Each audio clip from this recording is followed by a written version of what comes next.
Over 40 in Vancouver, episode 110. I'm Roland. I'm Dale. We're here at a balmy 20 degrees. Is it 20 degrees?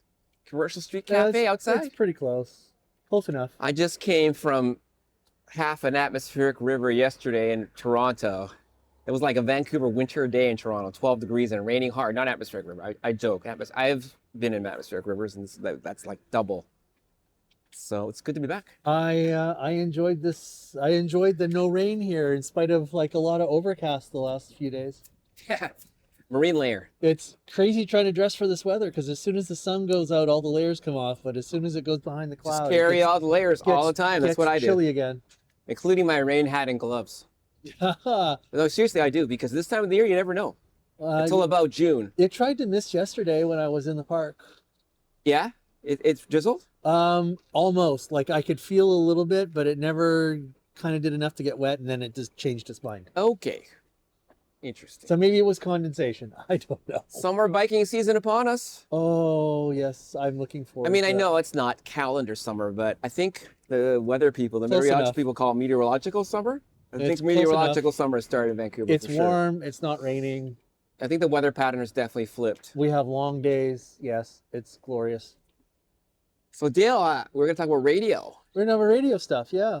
We're I just sponsored Kickstarter from Lumos. I think I've sponsored, or whatever you call it, donated. No, sponsored I think is the Kickstarter term. Yes. Close enough. Every Lumos helmet Kickstarter. So this one it's called Sonorous, and it has mesh radio built in. So, but they don't have bright pink. Sadly, only light pink. Oh, well.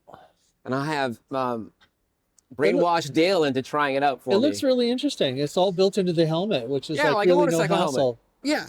Yeah. Same tech, I think. Same unlicensed frequency, I think. Probably. Yeah. Yeah, except that it's using mesh technology, which is really interesting because for a Peloton. They talked or a about group of friends. If you're in a pack that's starting to spread out Peloton. with the mesh. You can do it a mile or it was 2 kilometers. It was large enough it would be fine. Yeah. And if one person is 2 kilometers behind or 2 kilometers ahead, well, nothing will save you. You can call them. You can make a phone call. Yeah. Well, that was one of my ideas, which is just to use FaceTime audio and a Bluetooth headset with the wind-reducing mic. So I'm looking forward to trying that out. I also do amateur radio, also called ham radio, and there's definitely a lack of earphone and microphone technology for helmets. So trying to do radio on the bicycle with a handheld as a solution for this is kind of a no-go right now. And having a wired solution just doesn't feel right because you don't want the wire to get hung up on stuff when you're riding. But I could see a world where you could jury rig something, but would it be? Oh, you could. Yeah, but that's fine for 1 or 2 bicycles, but it doesn't really work in a Peloton. Yeah, in a Peloton it doesn't. Or like a group of friends who are going for a ride on the weekend, like 4 people, let's say. That was the other thing with the voice operated. Like this was specifically designed to work with a voice activated, where voice activated doesn't get along well with ham radio. So then you're looking at some sort of a push to talk. Because it wasn't designed for that. Not so much that, but the way the simplex frequencies work, if you have 2 people trying to talk at the same time, the signals are talking over each other. It's just, it's walkie-talkies. Yeah. Yeah. Just like your toy walkie-talkies. You have the same problem with the GRS stuff. Yeah. They have voice activated, but the same thing. Downhill ski system is what I call GRS. And the noise reduction too. Like if they're doing their job with the noise reduction, like it's specifically designed for that environment, the hope, and this is what's going to be interesting to test, the hope is that it doesn't falsely trigger with background noise or wind. My guess is that it will be okay, but it won't be great. And then the second or third version will be great. That's the way Lumos's pattern has been. Okay. Well, they've been working on this voice activated, I think, like the industry. Yeah. They didn't invent this radio technology. They're using someone else's stack. They're partnering with somebody, and they're using off the shelf. Like the microphones we're using right now, the built-in noise cancellation is amazing. Like even 5 years ago, you would be paying very large amounts of money. $1,000 each for this kind of noise cancellation. If I remember correctly. And now it's built into the entry level. And it works better. And it works better than that stuff from years ago. Yeah. Yeah. It was so bad years ago, nobody would use it. Well, you still had to like be in.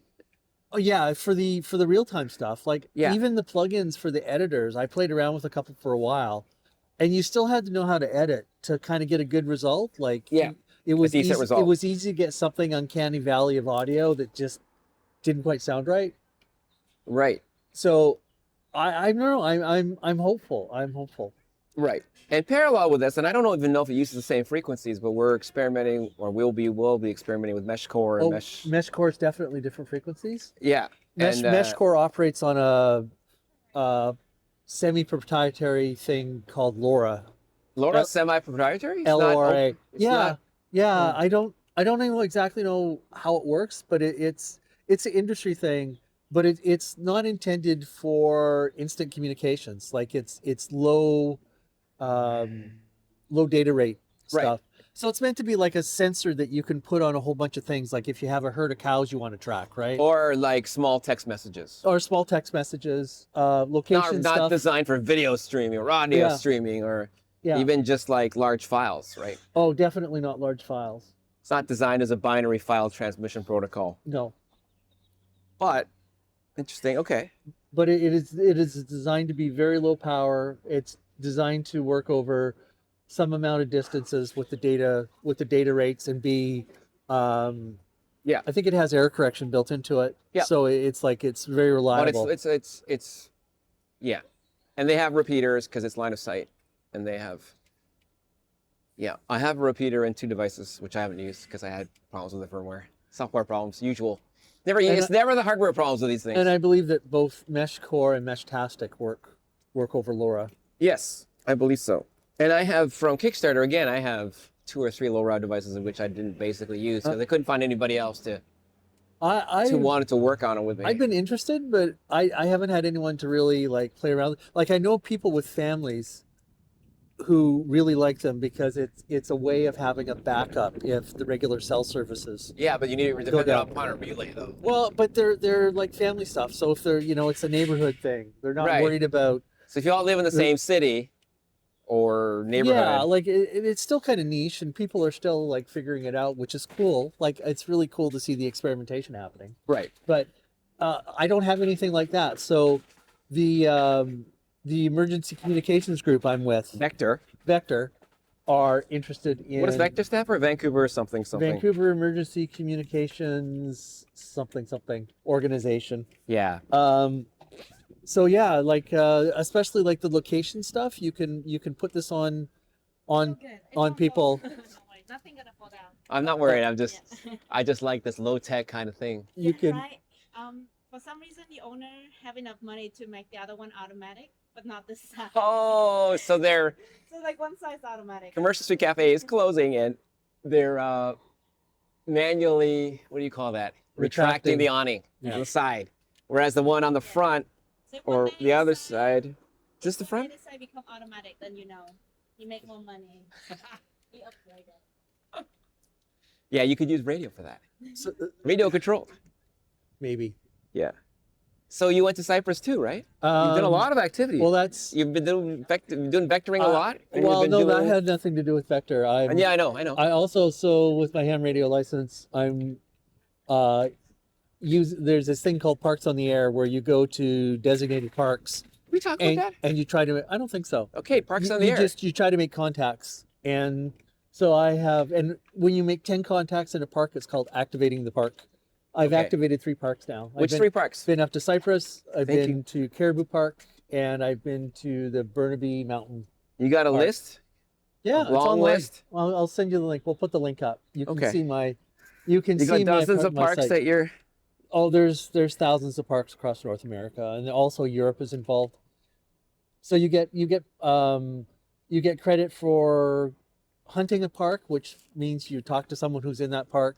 You get credit for being in the park and talking to people. So that's From outside, who are that- outside the park? that's an activator, and hunter is when you're talking to a park. And if you do a park to park, you get credit for hunting and activating. What's the furthest park you've talked to from So your 3 far, parks? probably I think New Mexico, California, New Mexico, how many Nevada. kilometers is that? I don't know how many Thousands. kilometers. It's not. I mean, ham radio can talk around the world. I'm Yes. still hoping to get something. It's really weird too. Like the communications I've had so far, I've been doing better north-south than I have east-west. So Right. I've only made a handful of Canadian contacts, but I've made a whole ton of American contacts. Right. And where you talked to somebody in Ontario? This wasn't part of Activate I've got Park? one Ontario. I've You got one Ontario. That's pretty. That's Manitoba. 3,000 kilometers I've got one to Toronto, anyway. Yeah, and I barely. It was really down in the weeds. Like Right. I got a stronger signal from like Illinois and Minnesota and Nevada than I did from poor old Ontario. Alan, And I talked to someone in Alberta, so I've got what 4 provinces. Richard Erickson, Joseph Planta. Who else listens to our show? If you ever listen to this episode, I'm quite willing to give you or pay half of your, well, at least for Joe. Joe probably won't do it, but I'd buy you a device and we could get maybe a little. He's an East fan, right? So I'm an East fan, so maybe we could bounce off a repeater or have line of sight. I doubt we'd have line of sight. To think of something. There are low raw repeaters. Well, that's the thing with MeshCore too. MeshCore is built to actually have repeaters. So my understanding is it has a larger area. Right. Meshtastic is very much more hit and miss the way that it works. And everyone's switching to MeshCore, is that right? I get confused. Apparently the rule of thumb is that Meshtastic, which doesn't really have repeaters, everybody echoes things, works better in a sparse area. Right. And MeshCore works better in a city where you can actually So put if you up have lots enough of funds, you repeaters. want both. I guess. Maybe. Or for now, you need both. I But don't know. maybe in the future, they'll be unified. But I know you can flash the firmware move from one to the other. Yeah. So from MeshCore to Meshtastic and Meshtastic to MeshCore if you wish. So fun times ahead, folks. We'll see how And- it goes. We have Yeah, it might be 2 years before we talk about this next. we have ordered the devices. They'll be a while to get here, but looking forward to playing with it when they come. And looking forward to talking to people in the Pacific Northwest because I feel like MeshCore is working. I don't know. Are you in that Signal group? No, I should be. I'm not. There's a Signal group that I belong to that has Mesh. Apparently, it's bonkers busy. It's bonkers busy. don't wanna- Harondale, your friend, Yeah. your colleague there on Vector is there. Horrendous. Yeah. Arendel's there. Scott Nelson is there, who you know, as well. And it's like hundreds of messages per day. I can't keep up. Oh, yeah, no, I don't want to join right now. Well, you could just do what I do and ignore it and turn off all notifications, which I have done for Signals. So, yeah, I love radio. I love the idea of it. And I do still want to get my ham radio license, but, procrastination is the name of the game. There's just enough of a barrier. Yeah, it's not something that Which you is good, I suppose, because they don't want too many people. I don't know what. Well, you want people that really want to be there. You don't. Yeah. Yeah. Not that keeps out all the idiots, but Well, anybody can pass a test, Dale. that's No it. matter how high the bar. If it's a standardized test, anyone can. But pass. you have to want to pass the test. Yes. You yes. can't just walk in and buy a radio. Yeah. Can you buy a radio without a license? You can theoretically. CB radio Yeah. or whatever it's called. You're not now. supposed to buy it. Yeah. All right. Well, stay tuned for more radio developments. Yes. Signing off from Radio Commercials Cafe. I'm Dale. I'm Roland. Ciao. Cheers.